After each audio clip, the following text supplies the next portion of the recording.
Hello बच्चों, स्वागत है आप सभी का टारगेट पीएससी के यूट्यूब चैनल में। आज हम लोग जीएस के एमसीक्यू सीरीज़ में पॉलिटी के जो टॉपिक्स बच गए हैं उसको यहाँ कवर करेंगे। इसके बाद हम लोग महिला सुपरवाइजर के लिए मॉक टेस्ट का एक सीरीज़ शुरू करने जा रहे हैं, इसलिए इस चैनल को सब्सक्राइब करें ताकि जो रिलेटेड इन्फॉर्मेशन है वो आप तक पहुँच सके। तो शुरू करते हैं आज का सत्र। पहला क्वेश्चन है, संवैधानिक निकाय है? ए वित्त आयोग, बी राष्ट्रीय महिला आयोग, सी राष्ट्रीय पिछड़ा वर्ग आयोग, डी मानवाधिकार आयोग। तो संवैधानिक निकाय किसको बोलते हैं? जिसका क्या है, संविधान के आर्टिकल में जिसका वर्णन है। ठीक है। इसके अलावा एक होता है सांविधिक निकाय। सांविधिक निकाय उसको बोलते हैं जिसे संसद द्वारा किसी विधेयक के माध्यम से स्थापित किया गया हो। तो संवैधानिक निकाय में क्या किया जाता है? वित्त आयोग, जिसे जो है वो आर्टिकल 280 में इसका वर्णन है। राष्ट्रीय पिछड़ा वर्ग आयोग, इसको जो है संविधान के जो है वो 102 कॉन्स्टिट्यूशन अमेंडमेंट के द्वारा संविधान के आर्टिकल 338 बी में इसको शामिल किया गया है।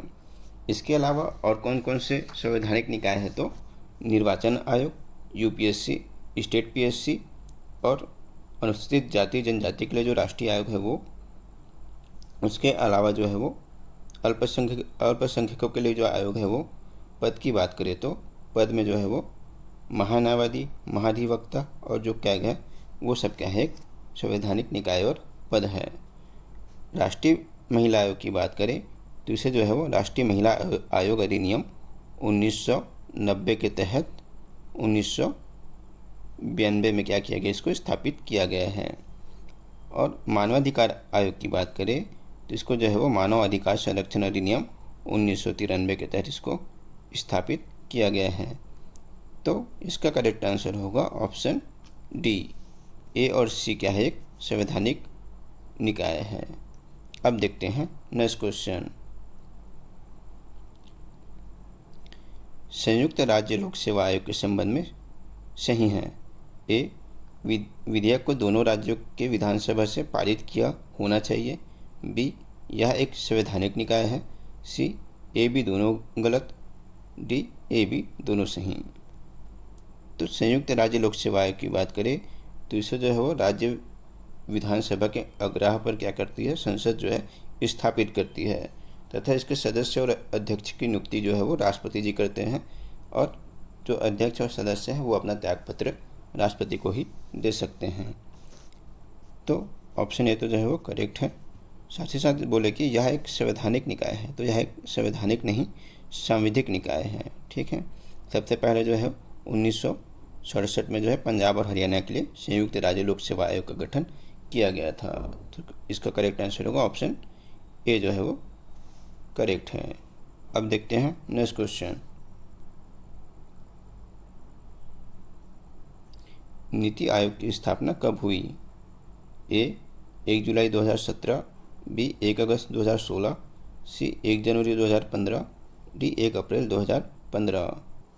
नीति आयोग की बात करें तो नीति आयोग इससे पहले क्या था, योजना आयोग था। ठीक है। योजना आयोग की सबसे बड़ी कमजोरी यही थी कि कोई भी छोटे से छोटे कार्य के लिए 5 साल का समय निर्धारित किया गया था। ठीक है। उसी से बचने के लिए योजना आयोग की जगह जो है वो नीति आयोग की स्थापना 1 जनवरी 2015 को की गई। ठीक है। तो इसका करेक्ट आंसर होगा ऑप्शन सी। वहीं 1 जुलाई 2017 की बात करें तो इस दिन क्या हुआ था, भारत में जीएसटी लागू हुआ था। अब देखते हैं नेक्स्ट क्वेश्चन। चौथा क्वेश्चन बोल रहा है वित्त आयोग के संबंध में सही नहीं है। ए वित्त आयोग में एक अध्यक्ष और 4 सदस्य होते हैं, बी इनकी पुनर्नियुक्ति भी हो सकती है, सी राष्ट्रपति पर इनकी सलाह बाध्यकारी होता है, डी अनुच्छेद 280 में इसके बारे में बताया गया है। तो वित्त आयोग की बात करें तो ये जो है संविधान के आर्टिकल 280 में इसको बताया गया है। इसके तहत जो है वो राष्ट्रपति जो है 5 वर्ष के लिए केंद्र व राज्य के बीच वित्त का बंटवारा करने के लिए वित्त आयोग का गठन करते हैं, जिसमें क्या होता है, एक अध्यक्ष होते हैं और 4 सदस्य होते हैं। एक अध्यक्ष की योग्यता की बात करें तो वो उसको क्या होना चाहिए, एक सार्वजनिक मामलों का एक अनुभव होना चाहिए। 4 सदस्यों में से बात करें तो उसमें से एक जो है वो उच्च न्यायालय का न्यायाधीश होना चाहिए या उसके समान कोई योग्यता रखने वाला कोई व्यक्ति होना चाहिए। दूसरा सदस्य होना चाहिए वो उसको जो है वो ऑडिट, ठीक है, लेखा परीक्षण का एक अच्छा ज्ञाता होना चाहिए। तीसरा व्यक्ति होना चाहिए वो जो है किसी प्रशासन या फिर वित्तीय मामलों का एक अनुभव व्यक्ति होना चाहिए। चौथा व्यक्ति होना चाहिए उसे जो है वो इकोनॉमिक्स या फिर अर्थशास्त्र का एक विशेषज्ञ होना चाहिए। स्टेटमेंट बी बोल रहा है कि इनकी पुनर्नियुक्ति भी हो सकती है। तभी कौन सा वित्त आयोग चल रहा है? अभी 15वां वित्त आयोग चल रहा है, ठीक है। अध्यक्ष कौन है? अध्यक्ष है एन के सिंह, ठीक है। इससे पहले क्या था? 14वीं वित्त आयोग था। अध्यक्ष कौन थे? एन के सिंह, ठीक है। अर्थात बोला जा सकता है कि इनकी जो है पुनर्नियुक्ति भी हो सकती है। सी बोल रहा है कि राष्ट्रपति पर इनकी सलाह बाध्यकारी होता है। यदि राष्ट्रपति किसी वित्तीय मामले पर इनसे कोई सलाह मांगते हैं तो जो है राष्ट्रपति पर बाध्यकारी नहीं होता है। तो ऑप्शन सी क्या है वो सही नहीं है, ठीक है। अब देखते हैं नेक्स्ट क्वेश्चन। 5वां क्वेश्चन बोल रहा है राष्ट्रीय मानवाधिकार आयोग के सदस्यों का कार्यकाल होता है। ऑप्शन ए 65 वर्ष, ऑप्शन बी 62 वर्ष, ऑप्शन सी 70 वर्ष, ऑप्शन डी 78 वर्ष। तो इसका करेक्ट आंसर होगा ऑप्शन सी 70 वर्ष। राष्ट्रीय मानवाधिकार आयोग में एक अध्यक्ष, 4 सदस्य और 7 एक्स ऑफिशियो मेंबर्स होते हैं। इसके बारे में विस्तृत जो जानकारी है वो टेलीग्राम में मैं प्रोवाइड करवा दूंगा, वहाँ जाके आप लोग देख लीजिएगा। 6वां क्वेश्चन देखते हैं। अंतर्राज्यीय परिषद के संबंध में सही नहीं है। ऑप्शन ए प्रधानमंत्री इसके अध्यक्ष होते हैं, ऑप्शन बी अनुच्छेद 262 में इसका वर्णन है, ऑप्शन सी यह सरकारी आयोग की सिफारिश से बना था, ऑप्शन डी 6 कैबिनेट मंत्री इसके सदस्य होते हैं। तो अंतर्राज्यीय परिषद की बात करें तो इसे जो है 1990 में सरकारी आयोग की सिफारिश पर इसे बनाया गया था। प्रधानमंत्री इसके अध्यक्ष होते हैं। इसके अलावा 6 कैबिनेट मंत्री जिसमें गृह मंत्री अवश्य रूप से इसके सदस्य होते हैं। जो बाकी 5 है वो उसको जो है प्रधानमंत्री किसी को भी चूज़ कर सकते हैं, ठीक है। और सदस्य की बात करें तो सभी राज्यों के मुख्यमंत्री व केंद्र शासित प्रदेश के मुख्यमंत्री व प्रशासक, उसके अलावा जो है यदि किसी राज्य में राष्ट्रपति शासन लागू है तो वहाँ क्या है, वहाँ के राज्यपाल इसके सदस्य होते हैं। और इसका जो वर्णन है वो संविधान के आर्टिकल 263 में है, न कि आर्टिकल 262 में। आर्टिकल 262 में नदी जल विवाद को बताया गया है, ठीक है। तो ऑप्शन बी जो है वो क्या है, करेक्ट नहीं है। तो ऑप्शन बी का इसमें करेक्ट हो जाएगा, ठीक है। अब देखते हैं नेक्स्ट क्वेश्चन। राष्ट्रपति शासन के संबंध में सही नहीं है। ऑप्शन ए राष्ट्रपति शासन में विधानसभा निलंबित हो जाती है, ऑप्शन बी ऐसे प्रस्ताव को संसद से 2 माह के भीतर पारित कराना होता है, ऑप्शन सी राष्ट्रपति शासन अधिकतम 3 साल के लिए लग सकता है, ऑप्शन डी संसद द्वारा पारित कोई विधेयक का अस्तित्व आपातकाल खत्म होने से 6 माह तक होता है। तो राष्ट्रपति शासन की बात करें तो ये जो है संविधान के आर्टिकल 356 में इसको बताया गया है, ठीक है। जब राष्ट्रपति शासन लगता है तो वहाँ की जो विधानसभा है वो निलंबित हो जाती है और इस प्रस्ताव को जो है संसद से 2 माह के भीतर क्या कराना पड़ता है, अनुमोदित कराना पड़ता है। और राष्ट्रपति शासन जो है एक बार में अधिकतम 1 साल के लिए लग सकता है। यदि 2 कंडीशन में इसे और आगे बढ़ाया जा सकता है 3 साल तक, ठीक है। ये कौन सा कंडीशन है?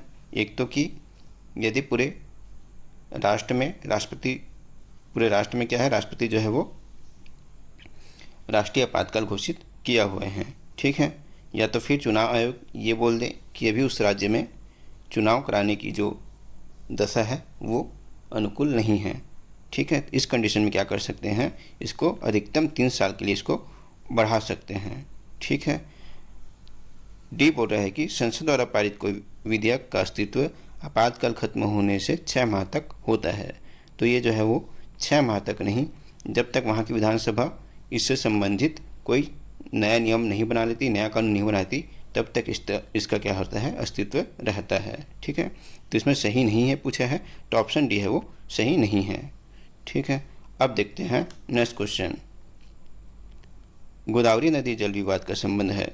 Option A Maharashtra, Karnataka, Andhra Pradesh. Option B Maharashtra, Madhya Pradesh, Orissa. Option C Maharashtra, Karnataka, Andhra Pradesh, Madhya Pradesh, Orissa. Option D Maharashtra, Madhya Pradesh और आंध्र प्रदेश। तो इसका करेक्ट आंसर होगा ऑप्शन सी। गोदावरी नदी जो है वो उसे दक्षिण की गंगा कहा जाता है। ये जो महाराष्ट्र के त्र्यंबक पहाड़ से निकल के महाराष्ट्र, कर्नाटक, आंध्र प्रदेश, मध्य प्रदेश, उड़ीसा के राज्यों से होते हुए ये बंगाल की खाड़ी में जाकर गिरती है। ठीक है, अब देखते हैं नेक्स्ट क्वेश्चन। संवर्धित सूची में शामिल नहीं है। ए मापतौल, बी वन्यजीव संरक्षण, सी श्रम संघ औद्योगिक, डी लोक व्यवस्था। तो इसका करेक्ट आंसर होगा ऑप्शन डी लोक व्यवस्था। ये जो है वो राज्य सूची का विषय है। ठीक है, और इसको जो है अवश्य देख के जाना कि कौन से जो है संवर्धित सूची में आता है, कौन से राज्य सूची में आता है, कौन केंद्र सूची में आता है। इसका जो है वो इन्फॉर्मेशन जो है वो मैं टेलीग्राम में प्रोवाइड करवा दूंगा, वहाँ से आप जाके देख लीजिएगा। 10वां क्वेश्चन है, सही क्या है। ए राष्ट्रीय ध्वज की चौड़ाई व लंबाई का अनुपात 2:3 है। बी राष्ट्रीय ध्वज को 15 अगस्त 1947 को संविधान सभा द्वारा अपनाया गया। ऑप्शन है ए सही, ए बी सही, केवल बी सही, ना तो ए ना तो बी। तो ए में देखें तो बोल रहा है कि राष्ट्रीय ध्वज की चौड़ाई व लंबाई का अनुपात 2:3 होता है, ये तो करेक्ट है। ठीक है, स्टेटमेंट बी बोल रहा है राष्ट्रीय ध्वज को 15 अगस्त 1947 को संविधान सभा द्वारा अपनाया गया। तो ये जो है 15 अगस्त ना होके 22 जुलाई 1947 को इसको क्या किया गया था, संविधान सभा द्वारा अपनाया गया था। और राष्ट्रीय ध्वज को किसके द्वारा डिजाइन किया गया था, इसे जो है वो पिंगली वेंकैया द्वारा डिजाइन किया गया था। ठीक है, तो इसमें से करेक्ट क्या हो जाएगा, केवल और केवल ऑप्शन ए जो है वो करेक्ट है। ठीक है, इस प्रकार से जो है हमारा पॉलिटी का MCQ सीरीज यहाँ समाप्त होता है। आपको ये पूरा सीरीज कैसे लगा कमेंट करके ज़रूर बताएं। वीडियो देखने के लिए आप सभी का धन्यवाद।